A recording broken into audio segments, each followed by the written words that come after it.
真是不敢相信，孙悟空墓居然在福建大山中被人发现。墓中不仅有着齐天大圣，还有兄弟通天大圣。都说西游记是神话故事传说，那为什么在福建大山中考古人员能找到他的尸身？最让人不解的是，在墓碑前的空地上挖出一根长几米的如意金箍棒，这着实让考古人员一时摸不着頭腦。原本杜撰出来的人物怎么可能真实存在？那这是怎么回事呢？考古人员接到消息上山，眼前的一幕讓专家深感震驚。寺廟中供奉一個身披金色綢緞的神猴，模樣跟電視劇中孫悟空一樣。石猴身後的石板上篆刻着洪福齊天4個大字，下方就是2塊石墓碑，碑文上清晰記錄了死者的名字：齊天大聖和通天大聖。值得注意的是，專家在附近考古發現，這裡不僅有齊天大聖的碑文，還發現了如意金箍棒，甚至附近的村民還告訴考古人員，這就是齊天大神墓。而不遠處還發現了水簾洞。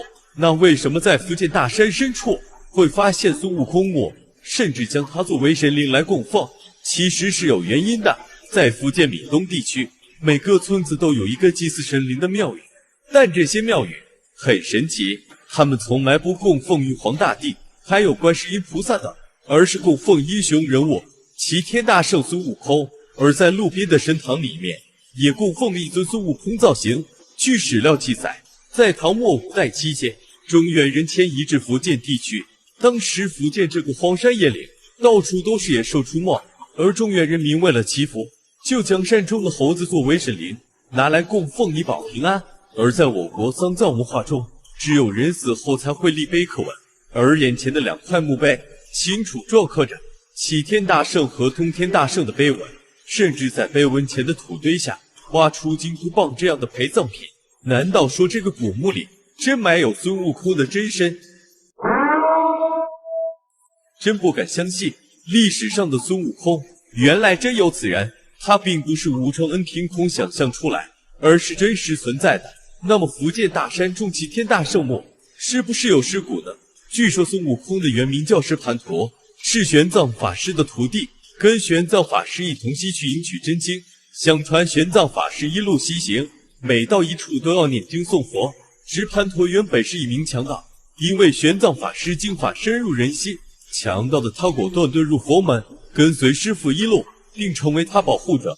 而石盤陀是胡人，身上的毛髮十分茂盛，所以出家後見到他的人都叫他猢猻。而在很多壁畫中，石盤陀的確被人刻畫成猴子模樣。那麼福建大山中的古墓是不是石盤陀本人呢？就在這個時候，考古人員意外發現，石廟中的孫悟空並不是佛法中的孫悟空，而是源於先秦國時期閩人原始信仰。當然，這個信仰的齊天大聖又在印度神話中符合漢努曼的形象。印度史詩中記載的羅摩衍那就是《羅摩歷險記》，這本書在印度地位就跟中國《西遊記》一樣，作為神猴轉世的羅摩衍那力大無窮，經常會幫助在世的百姓。而神猴漢努曼又是天宮仙女所生，又跟3大主神的楚天學習本領，學術有成後可以騰雲駕霧，隨意變換，甚至在他的傳說中說到偷吃了龍珠粉，練就了不死之身。而這些特徵是不是跟中國孫悟空極其相似？福建先民為了永保平安，就一直供奉漢努曼的傳統。而在吳承恩寫的《西遊記》中，才短短幾百年。如果追溯到元末明初楊景賢寫的《西遊記》時，他們兄弟5個，其中包括了齊天大聖和通天大聖，而石墓中恰好就有通天大聖和齊天大聖。這難道不可以說明福建大山中的孫悟空要比吳承恩的要早很多年嗎？至於考古人員在墓前發現的金箍棒，也恰恰說明了這個事件。因為吳志奇被打敗後，大禹用來測量水深的金箍棒被他寫成了兵器。真是不敢相信，一個被神化的人物竟然發現了他的墳墓，還發現了陪葬品，這是多麼離奇的現象！孫悟空一個從石頭縫裡蹦出來的猴子，竟然在福建大山中發現奇蟯果。那麼究竟這座古墓裡安葬的是人，還是一個騙局？這也成為擺在考古人員面前的難題。你說是猴，那為什麼要有陪葬品？你說是人，還又是個傳說故事。不過由於最近迷人熱效應，很多城市都發現了不尋常古墓，有河南發現豬八戒墓，也有人發現女媧墓。而眼前的這座古墓，就是在河南周口市西華縣的女媧陵。女媧作為一個帶有神秘色彩的人物，她何苦成人，伸手補天，而就是這樣一位女神，竟然也在河南發現了她的陵寢。女媧是被古人尊奉為人類始祖，也是伏羲的妹妹。女媧和伏羲都是人身首尾，那為什麼說河南才有女媧陵呢？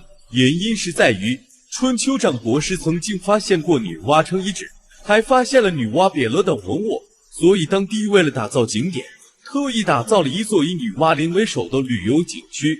難道說福建大山中的孫悟空墓，也是當地村民為了發展旅遊業，特意在大山中翻蓋了一座古墓和地下的金箍棒？那你認為眼前的孫悟空墓和這些所謂的陪葬品都是孫悟空本人，他們是否真實存在？